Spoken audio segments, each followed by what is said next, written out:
Bonjour à tous, ce soir troisième tentative de lancer de mon nouvel avion, le Sepnir bimoteur d'un mètre d'envergure environ. La première fois, qu'est-ce qu'il est arrivé? La première fois, j'avais la profondeur qui était à l'envers. J'avais vérifié avant de lancer que la stabilisation se faisait bien dans le bon sens, mais j'avais oublié de vérifier que l'action du manche était correcte. Et donc au moment où lancer, je maintiens un petit peu la profondeur tirée pour faire monter l'avion. Cette fois-ci, au lieu de le faire monter, ça l'a fait piquer, donc il a planté dans le sol le nez en premier assez violemment. Et la deuxième tentative, c'était hier après-midi, qui s'est soldée par que j'ai réussi à me couper un doigt. Alors comment on arrive à se couper avec un biboteur, vous allez me dire? Comme là, sur cette pièce-là, il y a un défaut. La pièce est fragile, elle est souple, il manque une nervure derrière. Au lieu de le tenir par là, je l'ai attrapé assez loin derrière. Et en mettant les gaz, il a commencé à basculer vers l'avant. Là, j'avais pas un bon grip. En plus, le PA là, c'est relativement glissant quand on a les mains froides. Il m'a glissé des doigts, donc j'ai voulu le récupérer, alors qu'il avait déjà il était déjà quasiment plein gaz. J'ai mis avec la deuxième main, vous verrez sur la vidéo, j'ai voulu mettre la main, alors je pense comme ça, et ce doigt-là a touché l'hélice. Donc ça m'a valu 4 coupures assez nettes dans le doigt. Vous verrez sur la vidéo, le bruit qu'on entend, c'est l'hélice qui traverse la chair. La chair est longue, ça coupe aussi les ongles. Voilà, ça sert de rappel que même après avoir lancé des douzaines d'avions, des centaines et des milliers de fois, on arrive toujours à se faire avoir d'une manière ou d'une autre, donc il faut toujours être vigilant. Donc aujourd'hui je vais faire une autre tactique, parce que comme là le problème il existe toujours, je ne peux pas le serrer là. Quand on le tient trop derrière, il bascule devant. En plus j'ai mis des moteurs qui ont un clavier plus faible avec des 7 pouces. Il y a vraiment beaucoup de traction, il tire très fort. Donc je ne peux pas le maintenir par là. Ça c'est un défaut évidemment que je vais corriger sur la version définitive. C'est pas viable, c'est dangereux. En plus comme il est en V, il glisse comme ça, donc on tient très mal.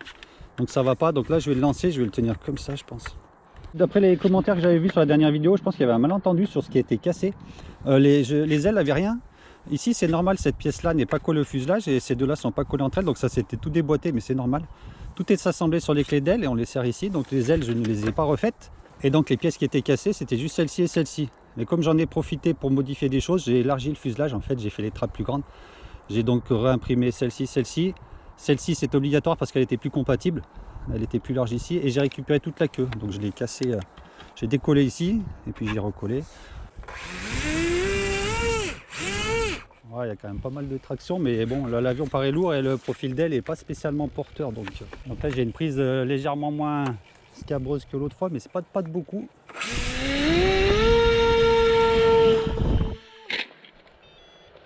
Comment ça me fatiguer cet avion là. Là le problème c'est que je cabrais à fond, j'étais comme ça sur le stick.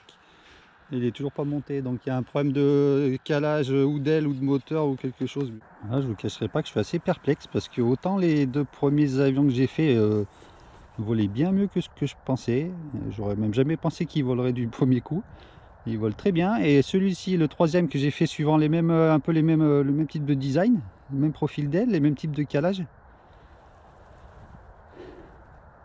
Celui-ci il veut pas voler. Je pense que le calage de l'aile n'est pas correct par rapport au V, à la queue en V. Enfin, plutôt l'empennage n'est pas calé correctement par rapport à l'aile. Donc, comme c'est un profil autostable qui est fait pour une aile volante, en fait, il essaye de cabrer pour se mettre à la bonne position pour qu'il vole correctement. Et le stable, lui, comme il est réglé, son angle n'est pas correct, eh ben, il l'empêche de voler correctement, il le force à piquer. Donc, ce qu'il faudrait faire, ce serait l'incliner. Alors, comme ça, je le fais de façon grossière. Mais il faudrait trouver la bonne valeur, soit par calcul, soit par méthode empirique. Donc c'est ce que je ferai la prochaine fois sur cet avion. Mais avant cela, je vais faire voler la version améliorée du sabre. Donc il y a un nez plus long, qui a une prise d'air qui a été déplacée sur le fuselage. Il a aussi des nacelles un peu plus grandes pour faire rentrer les ESC dessous. C'est ventilé évidemment. Il a les ailes légèrement plus longues, l'aileron est en une seule pièce et la fixation d'aile est accrochée sur le bout d'aile. Ça permet de changer les pièces qui ne sont pas collées, c'est plus modulaire. Il a aussi des petites améliorations telles que les patins en dessous, puis d'autres petits détails. Et maintenant, je vais démarrer ma série qui fera sûrement plusieurs vidéos sur laquelle je vais essayer de détailler un petit peu les étapes de construction donc du troisième avion, le Sleipnir. Alors, il ne le vole pas, hein, comme on vient de le voir, mais le principe de construction est le même que j'ai utilisé pour les deux premiers avions, le Sabre et le Drifter, qui eux volent très bien. Donc, la faute n'est pas vraiment dans le type de construction, dans Fusion. Alors je précise que je n'ai pas la prétention de faire un tuto complet comment faire un avion, ce serait beaucoup trop long. J'ai tout enregistré, mais ça, il y en a entre 10 et 15 heures, je crois. Ce serait un peu insupportable à regarder. Donc je vais essayer de sélectionner un petit peu des étapes, prendre les parties qui me paraissent un peu plus intéressantes que les autres. Parce que sinon, si vraiment je mettais tout, ce serait vraiment, vraiment trop long, ce serait pas intéressant. Et je ne vais pas non plus rentrer dans les détails sur le logiciel Fusion lui-même, parce qu'il y a des tutoriels qui font ça bien mieux que moi, et puis je ne suis pas non plus un utilisateur très expérimenté de l'outil. Même si je suis dessinateur industriel, ce n'est pas ce que j'utilise tous les jours, donc je connais le plus gros des fonctions, mais il y a sûrement des choses que je ne fais soit de manière pas très efficace ou pas correcte même, mais bon, voilà, on va faire avec. Donc là, ce que je suis en train de faire, je dessine un faux avion pour avoir une idée des dimensions en fait de mon avion final. Donc je le dessine de façon crue. Un fuselage avec deux ailes à peu près aux bonnes dimensions. Moi, je sais qu'il va faire à peu près 1 mètre d'envergure, entre 1 mètre et 1,5 m. Et puis le fuselage, il va faire à peu près 80 cm de long. Donc je dessine un peu les grandes lignes pour avoir une idée de la façon dont je vais le découper. Étant donné qu'il est prévu pour être imprimé en 3D, on a atteint la limite de hauteur disponible sur les imprimantes qui en général est 20 cm. Donc les plateaux font souvent entre 20 et 25 cm de côté et 20 et 25 cm de haut. Donc moi j'ai mis les limites à 20 cm de haut. Quand on imprime déjà une pièce en 3D, 20 cm de haut, elle commence déjà à être pas mal haute et fine. J'utilise les outils directement, les outils de solide de forme pour créer ce faux avion, mais c'est pas du tout comme ça qu'on va faire après. On assemble toutes les pièces entre elles pour faire un morceau unique, c'est plus pratique à manipuler. Toujours aussi, pendant la conception, il faut penser à bien nommer les choses parce qu'au début, on n'a pas beaucoup d'éléments, mais après, à la fin, on va en avoir des centaines. Donc, si on n'a pas nommé les choses en cours de route correctement, on va vite être perdu. En bas, je groupe les actions. Par exemple, là, tout ce que j'ai fait, je vais l'appeler mon faux avion. Comme ça prend qu'une seule ligne dans la ligne de temps en bas. Et ici, je vais créer justement mon découpage. Donc 200 mm.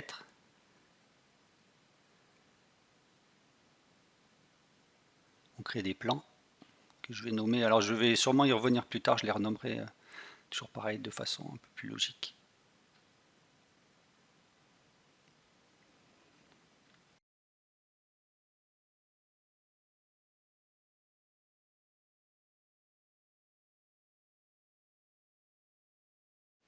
Voilà, là, mon but c'est d'avoir le fuselage en 4 morceaux. Hein. S'il fait à peu près 80 cm, on va réussir à le faire en 4 morceaux de 20 cm, plus un nez qui va faire quelques centimètres. Donc pour l'instant on est pas mal dans les clous. Après on fait pareil pour les ailes.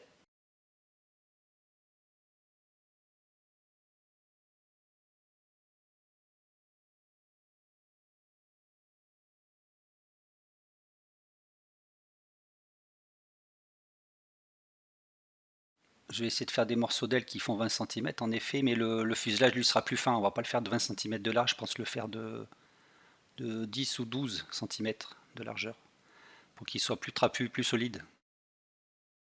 Car c'est là qu'on a le maximum d'effort au niveau de l'emplanture. Pareil, je regroupe tous les plans que je viens de créer, j'en refais un groupe en bas pour pas en avoir de partout.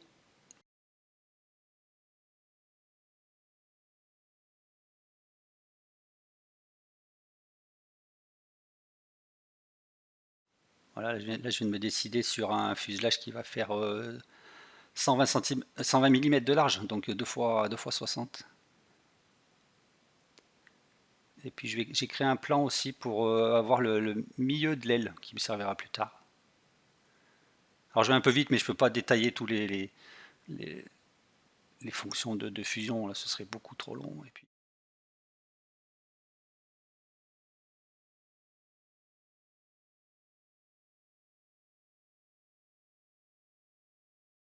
Là je vais tracer une esquisse en pointillé, on appuie sur X pour faire des traits qui sont des traits de construction, pour matérialiser un petit peu l'emprise de l'emplanture du profil d'aile. Donc j'ai à peu près calculé qu'il faudrait qu'il fasse 18 cm de long et puis à peu près 24 mm de haut. Je le mets à peu près au bon endroit, dans le deuxième quart de l'avion.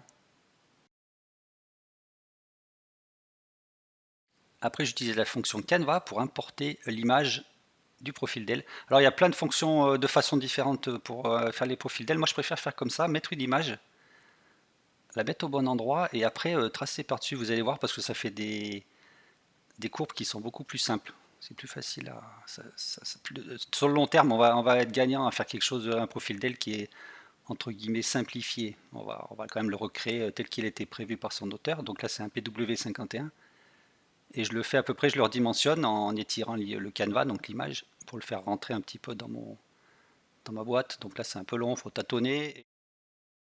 Là, je l'étire à la fois dans les deux dimensions, mais je vais aussi l'étirer en hauteur parce que il serait trop fin pour être imprimé correctement. On peut étirer je dirais jusqu'à 15%, entre, jusqu'à 15% sans que ça modifie trop ses caractéristiques aérodynamiques.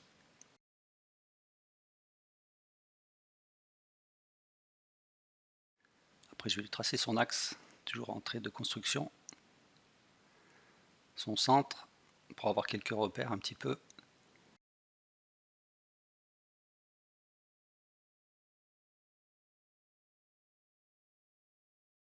À partir d'ici, je vais lui faire une petite portion plate. Pareil, ça va payer plus tard parce que si on fait arriver des courbes, c'est un peu compliqué à expliquer, mais là il faut faire un petit bout de plat qui est microscopique, hein, ça fait 0,1 mm de haut et je ferai pareil à l'arrière en fait. À l'arrière, je vais même faire mieux que ça, je vais le faire d'1 mm parce que si on fait des fins d'ailes qui sont trop fines, ça s'imprime mal. Donc là, et après je le trace à la main avec la simple fonction courbe en décalquant en fait, hein. C'est suffisamment précis pour ce qu'on veut faire.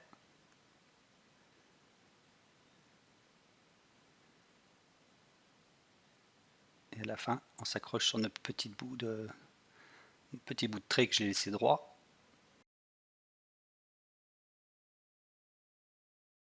Après, il faut jouer un petit peu avec les tangentes, la position des points pour avoir un suivi qui est harmonieux. On fait pareil pour le dessous du profil d'aile.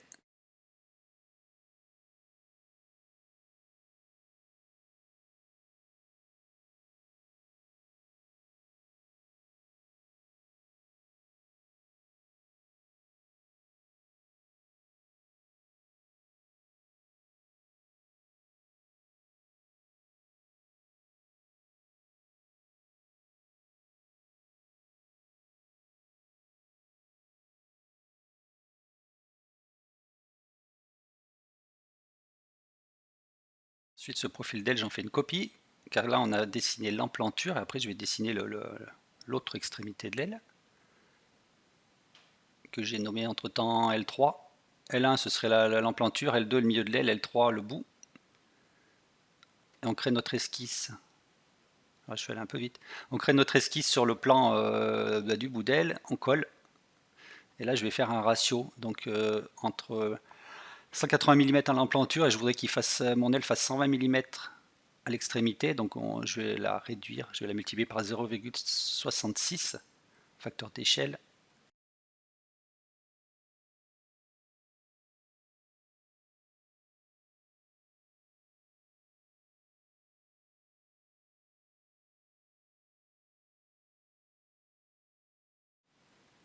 On met le point de base de la réduction. On rentre nos 0,66 et on a notre bout d'aile qui est plus petit que l'emplanture, qui est proportionnel. Alors là, j'ai un petit bout, j'avais dû faire un faux copier-coller et il y avait des traits qui étaient à supprimer, c'est pas normal.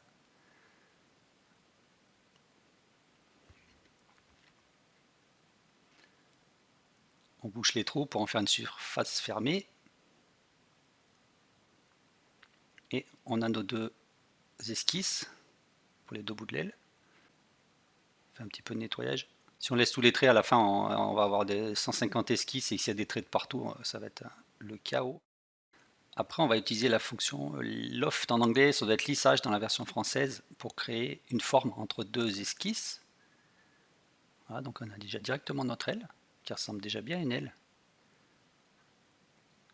Et donc, comme on a fait avec une courbe native au logiciel, on a une surface qui est bien jolie. Sinon, on se retrouve avec plein de facettes, plein de panneaux suivant les méthodes utilisées. Donc, c'est pour ça que je préfère faire comme ça, avec une courbe simplifiée. Et ici, alors, comme on a réduit notre profil, le bord de fuite ne fait plus que 0,67 mm fatalement, donc je vais le remonter à 1 mm pour avoir la même épaisseur sur toute la longueur de l'aile. Voilà, comme ça notre bord de fuite il fait 1 mm de partout.